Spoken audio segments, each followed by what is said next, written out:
یہ واقعہ بڑا ہی ایمان افروز واقعہ ہے۔ اس سے سبق سیکھنے کی ضرورت ہے آج امت مسلمہ کو کہ کسی دور میں ایک بادشاہ رہتا تھا، تو بادشاہ اپنے سپاہیوں کے ہمراہ اپنے غلاموں کو لے کر خود کے باغیچے میں گیا، اور جب باغیچے میں گئے تو وہاں کچھ دیر رکنے کے بعد ان کو مستی سوجھی کہ کسی کو پریشان کیا جائے اور مزہ لیا جائے اس سے۔ تو بادشاہ کی نظر جب باغ سے باہر ڈالتے ہیں بادشاہ اپنی نظر تو دیکھتے ہیں کہ راستے سے ایک بوڑھا شخص گزر رہے ہیں۔ دکھنے میں بظاہر تو وہ بوڑھے تھے، لیکن وہ اللہ کے کتنے قریب تھے یہ تو اللہ جانتا ہے یا پھر اس کے رسول جانتے ہیں۔ تو جب اس بندے کو بلایا نا تو وہ بزرگ ان کے پاس آئے تو بادشاہ نے اپنے جیب سے ایک رومال یا یوں کہہ لیں کہ کپڑا نکالا اور اس بزرگ کو پکڑاتے ہوئے کہا کہ بابا آپ ایسا کریں کہ یہ کپڑا آپ اس کے گود میں ڈال دیجئے گا جو یہاں سب سے زیادہ بیوقوف ہے، سب سے بڑا بیوقوف ہے۔ تو اس وقت وہ بزرگ انہیں کوئی جواب نہیں دیتے اور وہ رومال وہ اٹھاتے ہیں اور اپنے جیب میں رکھ کر چل جاتے ہیں۔ غور کیجئے گا کہ اس وقت وہ بزرگ اس رومال کو کسی کے جھولی میں نہیں ڈالتے، کسی کے گود میں نہیں ڈالتے، وہ رومال خود اپنے جیب میں رکھ کر چلے جاتے ہیں۔ کچھ وقفہ گزر جانے کے بعد وہ بادشاہ بیمار پڑ جاتا ہے۔ جب بادشاہ بیمار پڑتے ہیں نا تو پھر جو ان کے دور حکومت میں اس وقت کے جتنے معالج تھے، جتنے حکیم تھے، سب کو بلا لیا گیا علاج کرنے کے لیے۔ سب نے کوشش کی کہ بادشاہ کو صحیح کیا جائے، لیکن بادشاہ لا علاج ہو چکے تھے اس وقت تک، کسی کی دوائی کام نہیں آئی۔ جب یہ بات مشہور ہو گئی اور ہر طرف پھیلا دی گئی کہ بادشاہ بیمار ہیں، اس کی جو علاج کر سکتے ہیں وہ آئیں اور بادشاہ کی علاج کریں، کوشش کریں کہ بادشاہ کی طبیعت ٹھیک ہو جائے۔ تو یہ بات بزرگ تک پہنچی، جس بزرگ کو اس بادشاہ نے رومال دیا تھا، اور جیسے ہی اس بزرگ تک یہ بات پہنچی تو پھر وہ بزرگ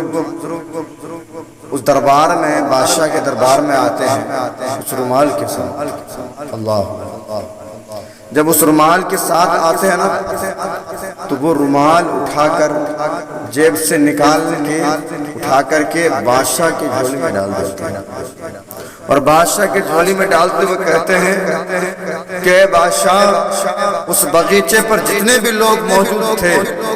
وہاں پر جتنے بھی لوگ تھے، ان سارے لوگوں میں سب سے بڑا بیوقوف جو مجھے نظر آ رہا تھا وہ آپ تھے، آپ کے علاوہ کوئی نہیں تھا جو سب سے بڑا بیوقوف کہلانے کا لائق ہو۔ اور پھر وہ بزرگ کہتے ہیں کہ آپ سب سے بڑے بیوقوف اس لیے ہیں کہ آپ اپنے سے بڑوں کی عزت نہیں کرتے،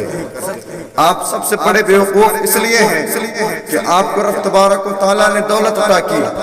رب تبارک و تعالیٰ نے تمہیں ہر طرح کی چیزوں سے نوازا، ہر طرح کی نعمتیں عطا کی، لیکن تم نے رب تبارک و تعالیٰ کے لیے کچھ نہیں کی، آخرت کے لیے کچھ نہیں کیا، اس لیے تم سب سے بڑے بیوقوف ہو۔ کیونکہ عقل مند وہ ہوتے ہیں جو کل کو سوچ کر چلے، عقل مند وہ ہوتے ہیں جو دنیا میں رہ کر ہی آخرت کی تیاری کر لیں، عقل مند وہ ہیں جو دنیا میں رہ کر دنیا والوں کی رضا نہیں بلکہ رب تبارک و تعالیٰ کی رضا حاصل کرے، عقل مند وہ ہوتا ہے۔ اور میں آپ کو بتاؤں کہ عقل مند وہی ہے جو انسان دنیا میں آئے اور پھر جو حقوق ہیں اس کو ادا کریں اور پھر رب تبارک و تعالیٰ کے دین پر چلنے کی کوشش کریں، رب تبارک و تعالیٰ کے احکام کو بجا لانے کی کوشش کریں۔ حقیقی بندہ وہی ہے اور حقیقت میں زندگی بھی اسی کی ہے، کیونکہ رب تبارک و تعالیٰ قرآن کریم میں ارشاد فرماتا ہے وَمَا خَلَقْتُ الْجِنَّ وَالْإِنسَ إِلَّا لِيَعْبُدُونِ۔ اللہ فرماتا میں نے انسان اور جن کو اپنی عبادت کے لیے پیدا کیا۔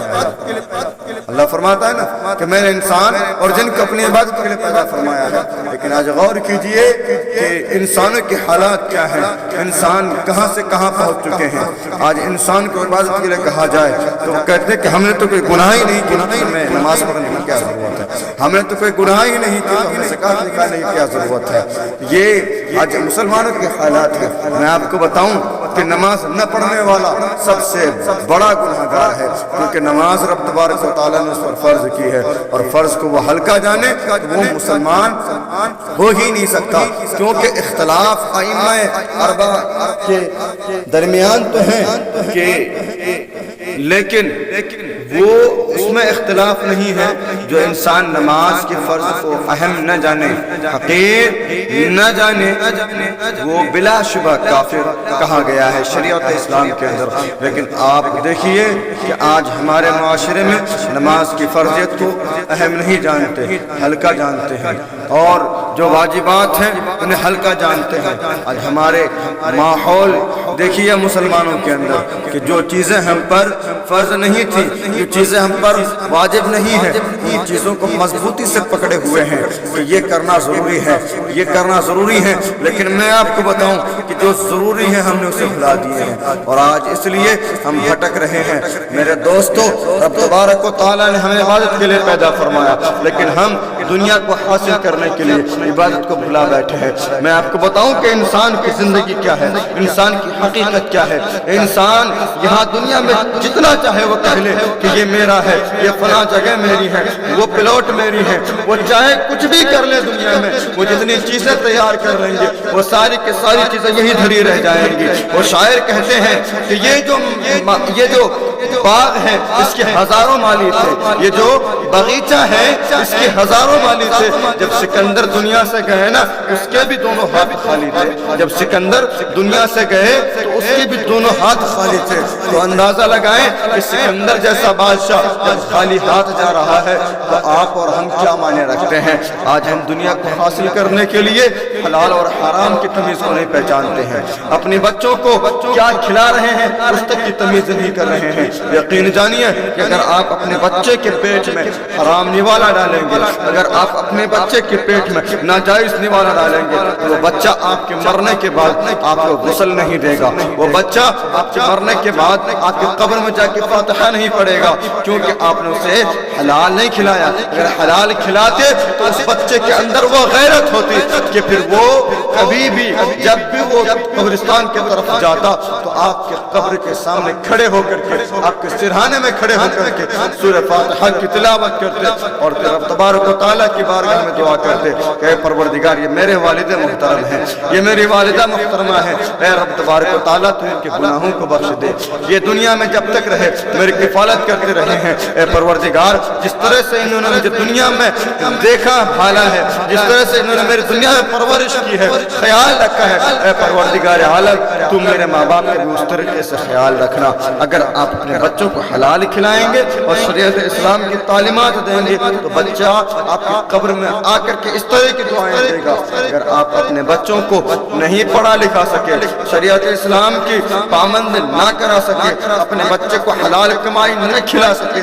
یقین جانیے کہ اس بچے کو زہر دے دینا، لیکن حرام کمائی کی نوالا مت دینا، کیونکہ زہر سے بھی زیادہ ناسور جو چیز ہے وہ بچے کے پیٹ میں حرام نوالا کو ڈالنا ہے، کیونکہ حرام نوالا آپ کے بچے کی مستقبل کو نگل جاتا ہے۔ تو آپ کو چاہیے کہ حلال کمائیں اور حلال کھلائیں اپنے بچے کو، اور پھر اس سے امید کریں کہ اگر کل ہماری آنکھیں بند ہو جائیں گی تو یہی بچہ ہے جو میری قبر میں آ کر کے دعائیں کرے گا، رب تبارک و تعالیٰ کی رحمت کو آواز دے گا، اے پروردگار تو رحیم ہے، تو کریم ہے، اپنے رحمیت کریمے سے میرے والد کو بخش دے، میرے والدہ محترمہ کو بخش دے، اے پروردگار تو تو بہت بڑا کریم ہے، تو تو بہت بڑا رحیم ہے، اپنے رحمیت کریمیت کو دکھا اور میرے والد محترم کو بخش دے۔ اگر آپ اپنے بچوں کی پرورش شریعت اسلام کے دائرے میں کریں گے اور شریعت اسلام کے پابند بنائیں گے تو بچہ اس طرح سے دعا کرے گا۔ اگر آپ اپنے بچے کو جائز کمائی نہیں کھلاتے ہیں، حلال کمائی نہیں کھلاتے ہیں، شریعت اسلام کا پابند نہیں بناتے ہیں، شریعت اسلام کے تعلیمات نہیں دیتے ہیں تو یقین جانیے کہ وہ بچہ پھر آپ کے قبر میں سورہ فاتحہ پڑھنے کے لیے نہیں آئے گا. اگر وہ آ بھی گیا ادھر ادھر دیکھے گا اور چلا جائے گا. تو میرے دوستو آپ لوگوں سے گزارش ہے کہ آپ اب بھی جاگ اٹھیے اور اپنے بچوں کو دینی تعلیم دیجیے اور اپنے بچوں کو اسلام کی جو احکامات ہیں ان کو سکھانے کی کوشش کیجیے.